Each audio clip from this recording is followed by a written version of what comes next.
آج کی تہلکہ خیز خبر آپ کے سامنے میں رکھنے جا رہا ہوں، تو ویڈیو کو شروع سے لے کر اینڈ تک پورا دیکھیں۔ ویڈیو پورے ثبوت کے ساتھ پیش کرنے جا رہا ہوں۔ روس یوکرین میں شدید لڑائی جاری ہے۔ دجالی طاقتوں نے آخری پتہ کھیل دیا۔ 600 میزائل بارڈر پر آ گئے۔ روس کو عبرت کا نشان بنانے کے لیے امریکہ، یوکرین اور یورپ ایک ہو گئے۔ ویڈیو کی تفصیلات میں آگے بڑھنے سے پہلے ہماری ویڈیو کو لائک کر دیں، چینل کو سبسکرائب کر کے بیل آئیکن پر ضرور کلک کر دیں۔ ناظرین گرامی، تہلکہ خیز خبر آپ کے سامنے میں رکھنے جا رہا ہوں۔ ویڈیو کو شروع سے لے کر اینڈ تک پورا دیکھیں۔ ناظرین گرامی، روس اور یوکرین کی جنگ میں مزید شدت آ چکی ہے۔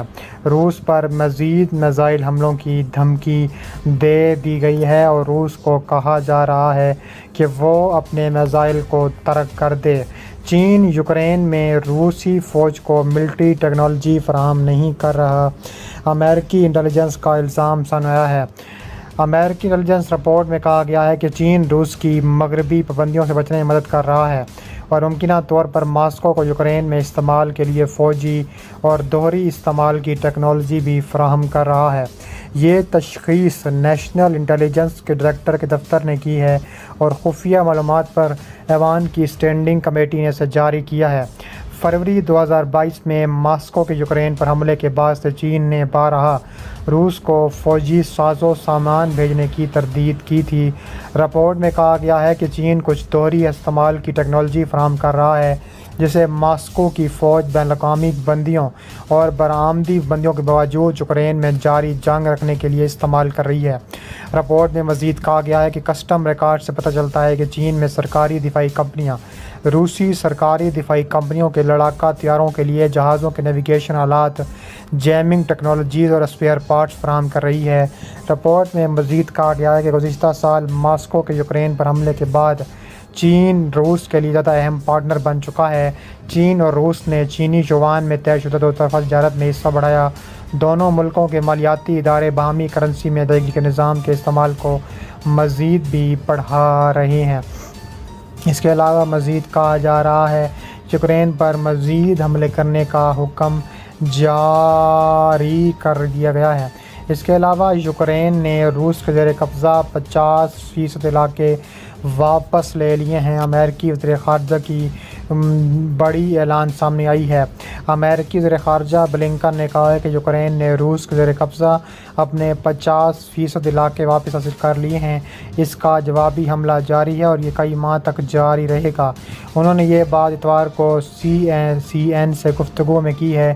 اس سے قبل ہفتے کے روز بلنکن نے کوالڈورو میں اسپین سیکیورٹی فورم میں اپنی تقریر کے دوران کہا تھا کہ یوکرینی افواج کے جوابی حملے کے بارے میں کوئی نتیجہ اخذ کرنا قبل از وقت ہے۔ بلنکن نے مزید کہا کہ ان کا خیال ہے کہ جوابی حملے کا منظر کیف کو فراہم کی جانے والے آلات اور گزشتہ مہینوں میں تربیت یافتہ یوکرینی افواج کی تعیناتی سے بدل جائے گا۔ امریکی وزیر خارجہ نے کہا ہے کہ امریکہ نے شروع سے کہا ہے کہ یہ مشکل مرحلہ ہوگا۔ بلنکن کے مطابق بہت سے لوگوں نے کہا ہے کہ روسیوں نے دفاع کی سنجیدگی اور مضبوط خطوط تیار کیے ہیں، لیکن اب تو یوکرینی ان کو توڑ رہے ہیں۔ خیال رہے کہ روس کے صدر پوتن نے جمعے کو کہا تھا کہ یوکرین کی جانب سے ملک کے جنوبی اور مشرق میں روسی افواج کو پسپا کرنے کے لیے شروع کیے گئے جوابی حملے کا مغربی مالی اور فوجی مدد کے لیے کوئی نتیجہ ابھی تک حاصل نہیں ہو سکا ہے۔ اس کے علاوہ کہا جا رہا ہے کہ روس کے بیلگراڈو علاقے میں یوکرین کی فوج نے اس علاقے پر کلسٹر گولہ بارود سے حملہ کیا اور کہا جا رہا ہے کہ یوکرین نے گزشتہ روز بیلگراڈو کے علاقے میں مختلف حملے کیے۔ ان کا کہنا تھا کہ یوکرین نے ان حملوں میں کلسٹر بموں کا استعمال کیا۔ یوکرینی افواج نے 21 جولائی کو کثیر راکٹ سوار نظام کے ذریعے 21 میزائل اور کلسٹر بم داغے تھے۔ بیلگراڈو کے دیگر دیہاتوں پر بھی مختلف حملے ہونے کا اطلاع دینے والے گلادوکوف کا کہنا ہے کہ ان حملوں میں کوئی شخص ابھی تک ہلاک نہیں ہوا ہے۔ اس کے علاوہ مزید کہا رہا ہے کہ کرائمیا میں ڈرون سے حملے کی کوشش بھی ناکام بنا دی گئی ہے۔ روس کے الحاق شدہ علاقے کرائمیا پر حملوں میں 11 ڈرونز مار گرائے گئے، جبکہ اسلحے کے ایک گودام پر ڈرون سے حملہ کیا گیا۔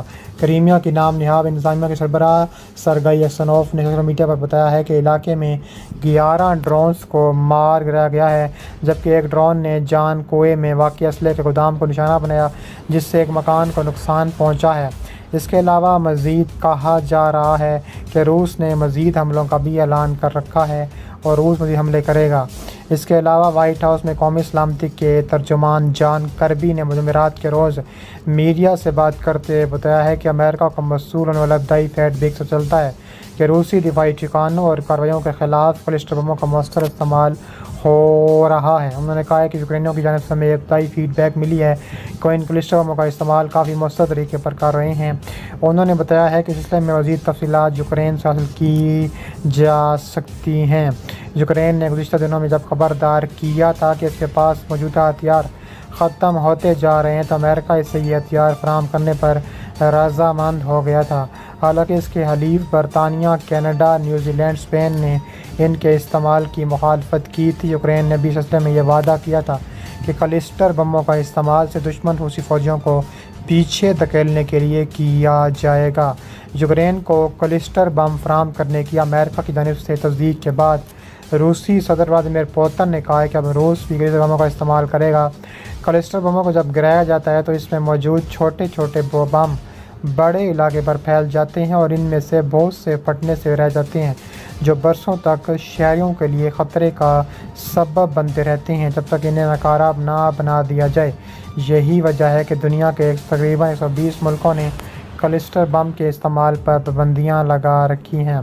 انسانی حقوق کی تنظیم ہیومن رائٹس واچ نے اس ماہ کے اوائل میں کہا تھا کہ روس بڑے پیمانے پر کلسٹر بموں کا استعمال کر رہا ہے، جس کی وجہ سے متعدد عام شہری ہلاک اور شدید زخمی ہو چکے ہیں۔ اس کے علاوہ مزید کہا جا رہا ہے کہ امریکہ کے chairman joint chief of staff general Mark Milley نے کہا ہے کہ روس دفاعی طور پر یوکرین میں جنگ نہیں جیت سکتا۔ وہ یوکرین کے دفاعی رابطہ گروپ کے ورچوئل اجلاس کے بعد امریکی وزیر دفاع لائٹ ایسٹن کے ساتھ گفتگو بھی کر رہے تھے۔ جنرل میلی نے اس بات کا اظہار کرنے کے باوجود روس فوجی تعداد نہیں کر پائے گا اور یوکرین کو بھی خبردار کر دیا ہے کہ سوچ سے باہر نکلے کہ وہ یوکرین کے علاقوں سے ہر روسی فوجی کو نکال باہر کرنے کے قابل ہوگا۔ یوکرین کے صدر ولادیمیر زیلنسکی اس خواہش کا اظہار کر چکے ہیں کہ ہر روسی فوجی یوکرین سے نکل جائے اور وہ ان علاقوں سے نکل جائے جن پر روس نے قبضہ کر رکھا ہے، لیکن اس سال کے اوائل میں جنرل میلی نے کہا تھا کہ یہ بہت مشکل کام ہوگا۔ انہوں نے مارچ میں کہا تھا کہ آپ 2 لاکھ روسیوں کو دیکھ رہے ہیں جو اب بھی روس کے زیر قبضہ یوکرین میں موجود ہیں۔ میں یہ نہیں کہہ رہا کہ یہ نہیں کیا جا سکتا، میں صرف یہ کہہ رہا ہوں کہ یہ بہت مشکل کام ہے۔ اس کے علاوہ انہوں نے اعادہ کیا کہ مستقبل قریب میں اس مقصد کو حاصل کرنا ایک چیلنج ہوگا۔ ان کا کہنا تھا کہ یوکرین میں لڑائی جنگ جاری رہے گی، یہ تنازع اور خونے ہونے دیا جا رہا ہے اور یہ مشکل ہوتا جا رہا ہے۔